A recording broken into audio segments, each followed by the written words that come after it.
మళ్ళా ప్రజల అధికారంలో కూసోబెట్టిర్రు, ఇక మేమేం మాట్లాడినా నడుతుంది అన్న ధీమాతో ఉన్నారు తెలంగాణ రాష్ట్ర కాంగ్రెస్ పార్టీ లీడర్లు.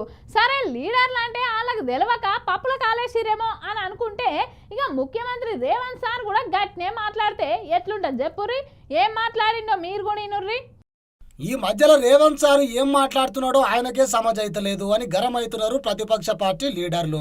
రాష్ట్రం దివాలా తీసింది, నన్ను నిలువునా కోసిన రూపాయి రావు అని మాట్లాడి ట్రోల్స్ కి గురైతున్నాడు తెలంగాణ రాష్ట్ర ముఖ్యమంత్రి. ఇక అట్లనే ఇప్పుడు కూడా నోరు జారి ఏం మాట్లాడిండో ఇనుర్రి.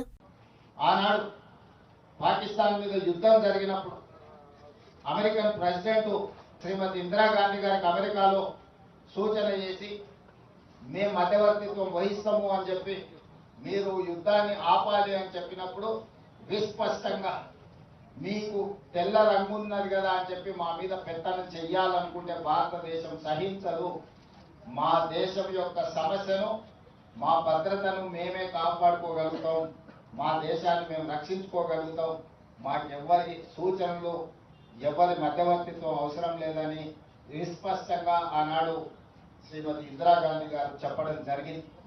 కానీ పహల్గాంలో జరిగిన సంఘటనలు మీరు చూసి మేమందరం అండగా నిలబడ్డాం కేంద్ర ప్రభుత్వానికి. ప్రధానమంత్రి గారికి సంపూర్ణంగా మా నాయకుడు మల్లికార్జున ఖర్గే గారు, మా లోక్సభలో ప్రధాన ప్రతిపక్ష నాయకుడు రాహుల్ గాంధీ గారు, సోనియా గాంధీ గారు, భారతదేశం మొత్తం కాంగ్రెస్ పార్టీ శ్రేణులు కేంద్ర ప్రభుత్వానికి అండగా నిలబడి మన వీర జవానులను పాకిస్తాన్ మన మీద కాలు దువ్వుతే శాశ్వత గుణపాఠం చెప్పమని అండగా నిలబడ్డాం. దురదృష్టవశాత్తు కేంద్ర ప్రభుత్వం వెనుకడుగు వేసింది, వచ్చిన అవకాశాన్ని సద్వినియోగం చేసుకోకుండా.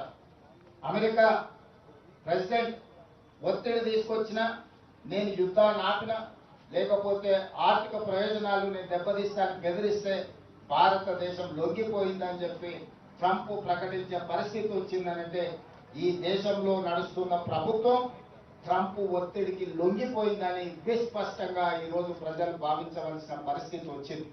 ఇన్నరా ఇవాళ రాజీవ్ గాంధీ వర్ధంతి సందర్భంగా సచివాలయ ప్రాంగణంలో మీడియాతోని ముచ్చట పెట్టిండు సారు. పాకిస్తాన్ పోరులో అమెరికా ఒత్తిడికి మోడీ సర్కారు తలదించుకుంది అని కమెంట్ చేసిండు. దేశ మాజీ ప్రధాని ఇందిరాగాంధీ పాకిస్తాన్ తోని యుద్ధం వస్తే ప్రపంచ దేశాలతో పాటు అమెరికాకెళ్లి కూడా ఒత్తిళ్లు వచ్చినాయని, అవన్నీ ఆమె బేఖాతరు చేయకుండా యుద్ధం కొనసాగించి విజయం సాధించింది అని అన్నాడు సారు. ఇన్నరా అమెరికా అధ్యక్షుడు డొనాల్డ్ ట్రంప్ మాటలకు తలొగ్గి పాక్ పని పట్టేందుకు వచ్చిన మంచి అవకాశం కేంద్ర ప్రభుత్వం చేజార్చుకుందని ఫైర్ అయిండు. మరి సారు తెలిసి మాట్లాడతాడో తెలియక మాట్లాడతాడో తెలియదు గాని ఈ మాటలతోని మస్తు వైరల్ అవుతున్నాడు సీఎం సారు. అయ్యా రేవంత్ సారు, ఎంతసేపు మీ పార్టీని పొగుడు పక్క పార్టీ వాళ్ళని తిట్టుడు కాదు, రాష్ట్ర ప్రజలకు ఇచ్చిన హామీలు అమలు చేయుట్లా కొంచెమన్నా సోచాయించు అని అంటున్నారు ఈ వీడియో చూసిన జనాలు.